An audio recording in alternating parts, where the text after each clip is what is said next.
Triangle era, let's get into it. I'm wearing my oldest Superman shirt, which is my favorite Superman shirt. And I bought this during the Triangle era.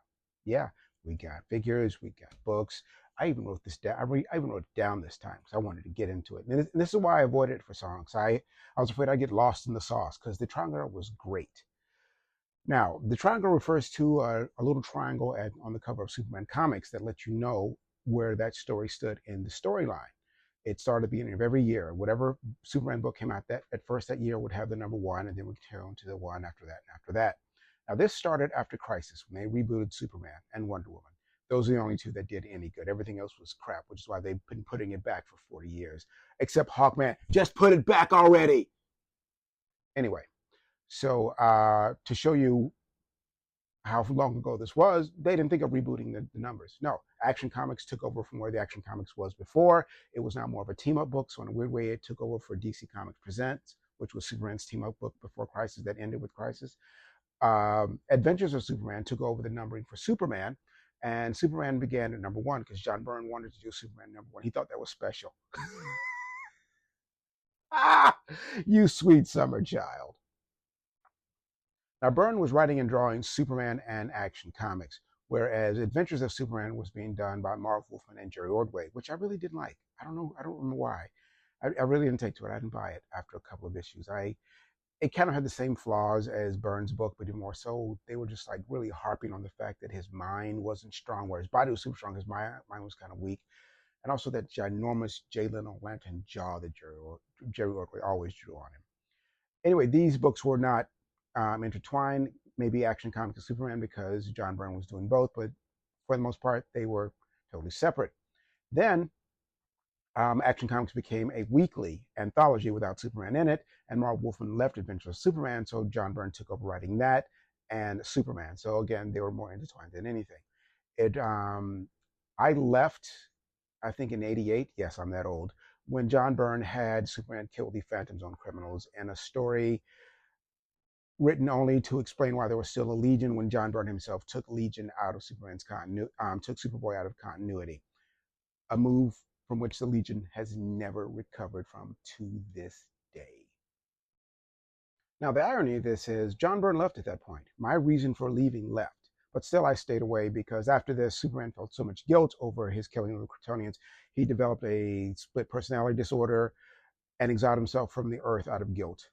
No interest in reading any of that. Roger Stern came in and he took over writing Adventures of Superman and Superman.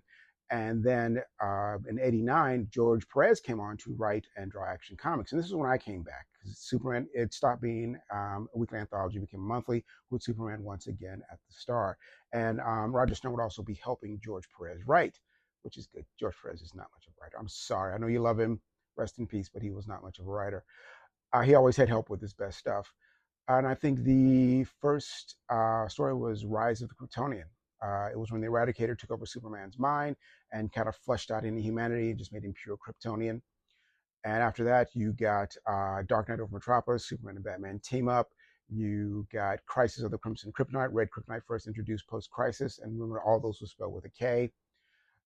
Yeah, this is when the fun really began. But the first triangle would not come until, I want to say, Superman 51 in '89. And the triangle refers to, you had a little triangle on the cover of the issue, and at the beginning of every year, the very first Superman book to come out would get the one, and then the next one two. That's like Superman would be number one, Action would be number two, Adventure of Superman would be number three. Why a triangle? Because Mike Carlin, who had come in as the editor of the Superman books, it was kind of his idea to tie it all together. He took this from what he'd learned in Marvel, how all the Spider-Man books, though they were independent, they would all reference each other all the time. And he wanted to be Superman's shield on the cover. And for some reason, they wouldn't let him do it. Irony, after he'd left, that's what they did. Right at the very end, they made a Superman symbol, but with a number on it. Now, the next storyline was time and time again. It had Superman being bounced through time throughout the DCU, where he'd meet the Legionnaires when they were young. He'd meet them again when they were older. He wound up at Camelot with Etrigan.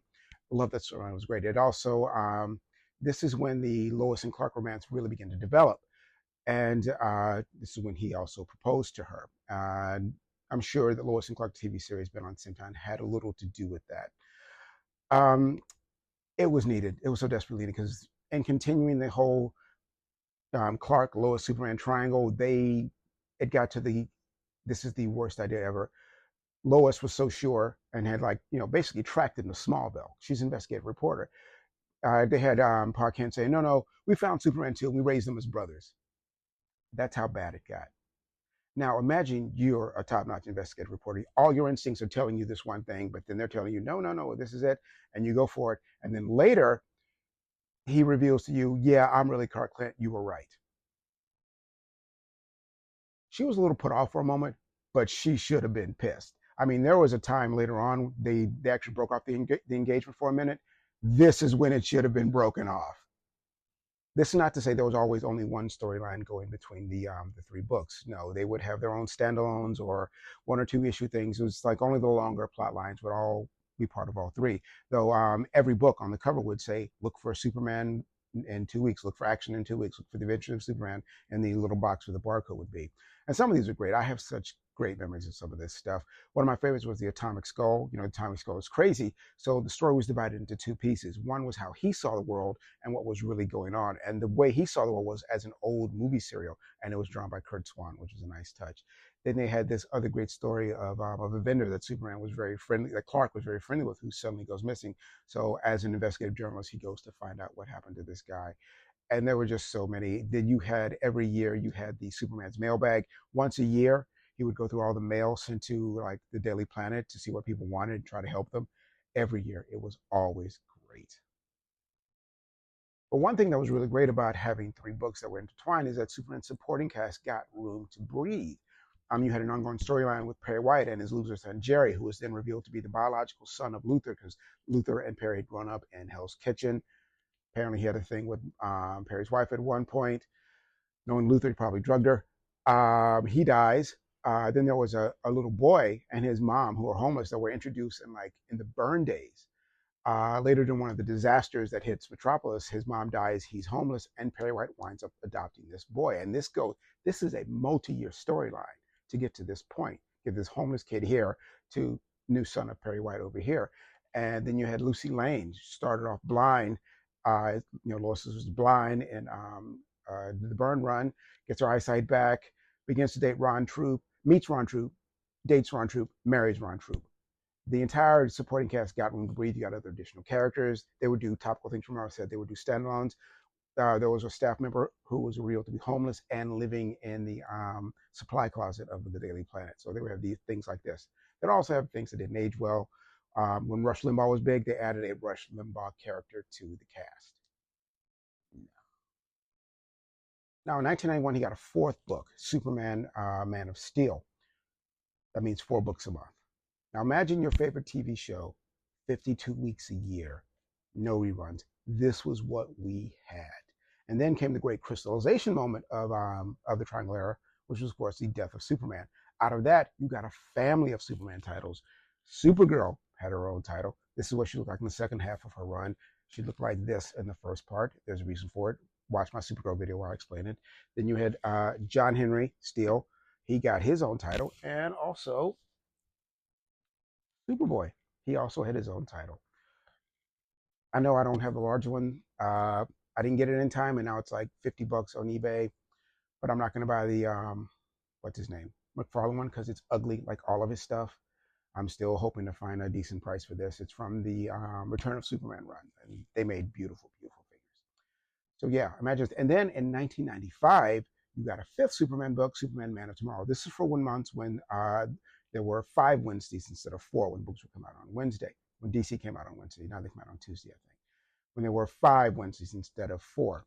So again, 52 weeks of year, no reruns, no summer break, family of titles, and then you get one-shots. Just out of nowhere, you get all these additional one-shots to go into, which would be the equivalent of getting a special movie, a special 90-minute, 2-hour episode of your favorite show. This is how we live. Oh, and in addition to that, hey, there were other things that would come up that had nothing to do with it, but would reflect the titles, like this. This was extraneous to everything else. That's how great it was. This was extraneous. Now, obviously, when you're dealing with the kind of volume, everything's not going to be great. Just like every TV show has episodes that they just wish really did not happen.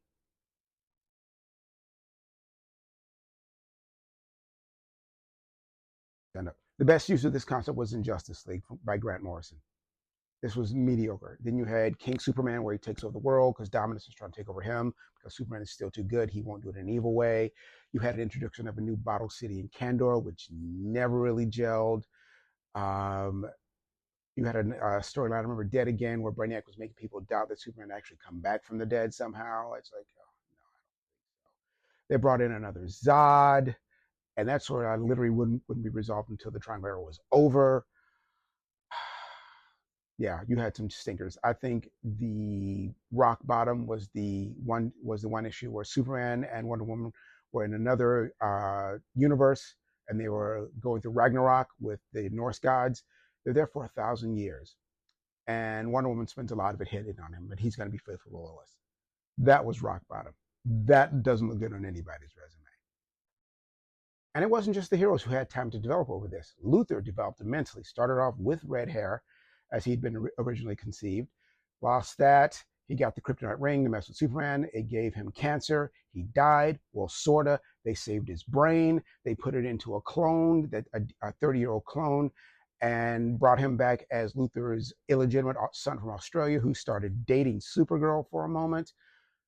It got crazy. He got married. They basically gave him his own Talia, this like mysterious woman from Europe who had kind of a crime family and was probably 100 years old. Except unlike Batman, Luthor loved having his own Talia. They had a kid who Luthor then traded to Brainiac for power. She's back now. They brought her back after the whole heavy metal Batman reboot thing. Luthor had a chance to breathe in all of this. Oh, one of the best things to come out of the Triangle Era was a Luthor-centric story. I talked about it before. Luthor, the unauthorized biography. Superman's not in it. Clark Kent is in it, but Superman is not. It's a great, great story. Maybe the best Luthor story ever told. They also had time to start with Brainiac. He starts off as, a Kaluan who's trying to free his people from the computer Triant so he can take over. They execute him. He transports his consciousness to Earth into the body of Milton Fine, Carney, who actually does have mental powers. And so Brainiac then begins using them and starts fighting Superman. He then eventually uses these powers to take over some people at Luthor's place to build him a robot body. I'm sorry, a biological body he can hop into. They build the famous skull ship where he takes off. Out there, he conquers War, brings it back, invades the Earth, gets knocked into a vegetative state, gets taken back to New Genesis, again jumps out of that body back into Milton Fine. Milton starts dying, builds a robot body. That's Brainiac 2.0. Remember, we've got to get to 5 for Brainiac 5 in the 21st century. And it just keeps on going. It goes up to the point where we meet Brainiac 13 from the 65th century. He comes back due to some Y2K thing. You kids don't know anything about that, but there was enormous paranoia that at the beginning of the 21st century, all the computers would collapse and things would go crazy because of a Y2K bug. So they put this into the story. But because he comes back from the 64th century, Metropolis gets transformed into a city of the future. Literally, it becomes a city of tomorrow with flying cars and all this stuff. It gets reverted back to what it was when Superman fights Brainiac 12. All of this happens in the Triangle Era, and it is a lot of fun. Now, the end came appropriately enough at the end of the Worlds at War storyline, when Superman goes back to the yellow after wearing black for a while. Beginning, I believe, in 2002. As of February, nobody had a triangle. They would occasionally cross over with storylines like the ending battle storyline, but for the most part, they stayed separate. It wasn't officially ended. It ended the way it came together organically. You had new writers, new editors, and it just became something they honestly forgot to keep up, because the January books of 2002 had the triangle, whereas February it was gone. Now, while I firmly believe that the triangle was great, I think one of the reasons it appears so great in our memories was because of what happened right afterwards. The quality kind of dipped. It really did. Let me put it this way: Chuck Austen was writing Action Comics. Yeah, I was gone. I was gone, and not even Gail Simone coming on to bring it back. I looked at it; it wasn't working then. And you had Greg Rucka on Adventures of Superman. You think that'd be great, but it was all kind of dour. And then Man of Tomorrow and Man of Steel just kind of came to an end. Also, all the satellite books came to an end towards the end of the 90s and the early 2000s. That's one of the reasons. It's like there wasn't a lot of joy or fun in these books. Part of it was because they were leading up to Infinite Crisis and dumbass Dan DiDio's edict that he was going to have DC heroes the worst day of their lives. So they really couldn't beat any of the villains. Not even Superman was winning these battles. They had to keep this stupid ongoing storyline going where they were not going to win. Also, that nasty fallout from Identity Crisis, one of the worst pieces of crap stories ever published by any comic book company everywhere. It was just not a good time. And looking back at that, coming right after the Triangle Era, that does make it shine.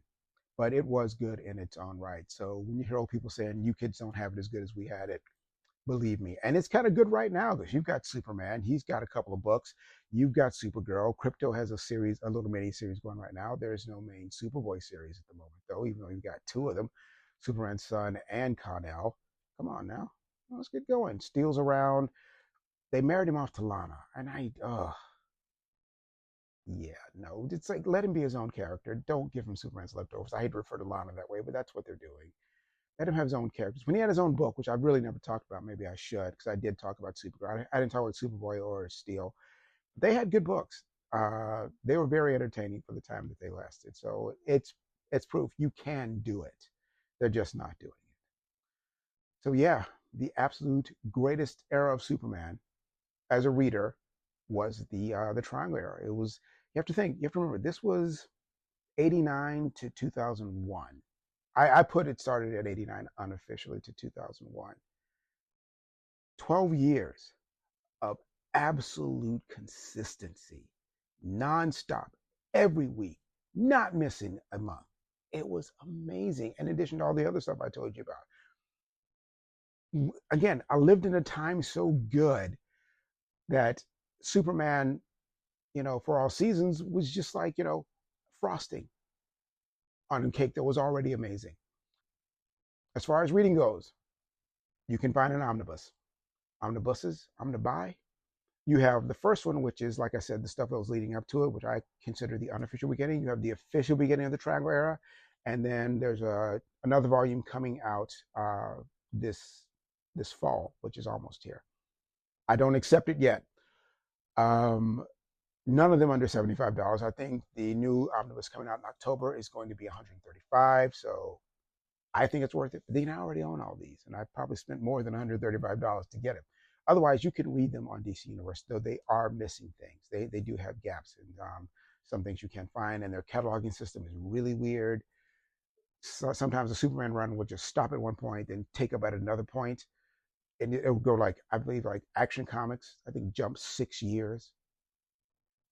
This is what happens with too many reboots in number ones, because you have to like catalog them differently. But yeah, I do believe it's absolutely worth your time. Like I said, a lot of this stuff is on my recommended reading list. But the greatest era of Superman, the Triangle Era.